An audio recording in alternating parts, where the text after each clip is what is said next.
So what separates DTR from maybe the other mobile quarterbacks that you've seen as a runner, and how's he grown as a passer? Yeah, I mean, just extremely efficient. I mean, there's so much to, I say, like from a quarterback evaluation standpoint. Obviously, from a defense perspective, a lot of frustrations when you watch him. I mean, just very smooth, and very efficient, meaning he's going to take what's there when he needs to. I think that would probably be the biggest growth. Again, I'm not some chief quarterback evaluator. They have theirs, but taking what's there, and then having the ability to extend plays with his feet, and then getting explosive plays with his feet as well. And so, what's different than the other guys? I mean, I think you got an experienced guy that's very confident in what he does, and so very hard to shake him. And again, I think that comes from experience. And the frustrating part of quarterback like elite quarterbacks that can move. Is it's not about having a good call. It's not about having early in the down guys defended. The play just starts the minute he makes any movement that would be described as an unnatural movement of the quarterback. So long plays, and there's a lot of levels to the thing, and we got to make sure that we're able to defend both. And you're not going to win them all. It's kind of like I guess a matchup in baseball. You're going to win some, and you got to limit the damage right when it makes contact. Is the balance that they present offensively one of the things that you really have to be aware about when you're facing that team? Yeah, I mean, so often what you want to do is you're going to put good guys in a very specific category. Okay, they're a run-first operation, and if you stop that, then you start coming up with reasons why you're going to have success, and just the ability to get the ball downfield using the backs and spread the wealth in the pass game as well. And then, like we said, just the get out jail free card in terms of he can make a bad play go really, really good. And so, no, it's all hands on deck, and that's one of the messages. I mean, and it's not a new message, but we got to make sure we understand there is no extras. You're not the extra guy that gets to go hang on the hash mark and defend a phone booth. You got to make sure that if you're not on a body in coverage, then you got to go attack the quarterback. And obviously, from a run fit standpoint, we got to win and not just be in your gap, but disrupt blocks and find a ways to eliminate some plays that they even allow them to get started. It's kind of how we describe it.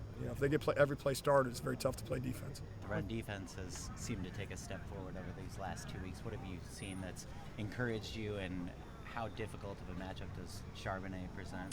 Yeah, I think a lot of it's just one football. I mean, there's not a good defense that doesn't involve that word. And so, guys being in their gap, but the added piece is, I keep going back to it's not extra credit to be the one that makes the tackle, and you have to win a one-on-one matchup. If 11 guys say I did my job because I'm in the location I think I'm supposed to be, a tackle still has to take place. And so, getting guys on the ground, and that's obviously a big part of it. And no, you're talking about probably the best tailback certainly that I think we faced this year, and the ability to run through tackles, run hard. Has a patience to him that really frustrates you defensively because you might feel like he's kind of got bottled up, and he's just getting started. So, and a really good offensive line and an elite offensive play caller. So you kind of check a lot of boxes that way, which is why they're able to do what they do and the success that they've had. Obviously not just this year, but specifically this year.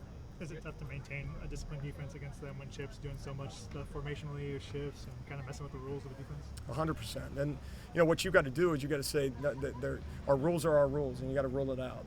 If you send a guy in motion and you get mind explosion, then you're looking for a particular play. You're not trusting your rules.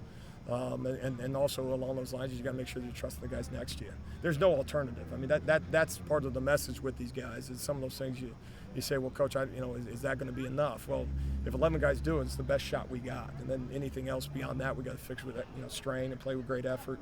They don't make all the right calls, and neither do we. And so who's going to play hard? Who's going to obviously in their case block for us to get off blocks and playing hard and get a 5-yard gain. Let's make it a 5-yard gain.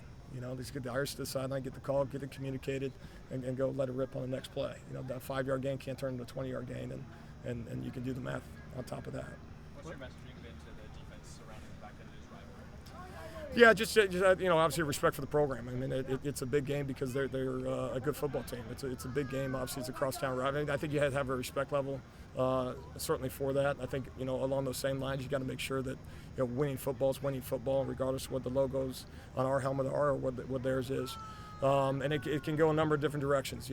Some guys they got to know themselves. They got to get themselves up. Some guys got to make sure that they stay even keel and calm down, and that's every week. But obviously, the emotion gets a little bit higher in some of these things. And no, number one, know yourself and be a pro at being you. What it takes to prepare and play at a high level. And in the end, football's football. Football game's going to break out in the Rose Bowl on Saturday, and we just got to go play it. What do you remember about Chip from your New Hampshire days? I remember a lot. I got a lot of respect for Chip. I call him a friend, and I've been a fan I can't be a fan anymore. It's the way he goes, but I have been, for a long, long time, and he's elite at what he does, and once again has been for a long, long time. And I got nothing but positive things to say about him. He was the offensive coordinator when I was there. Sean McDonald was the head coach. A lot of people think Chip was the head coach, and so I want to make it very well known that Sean McDonald was.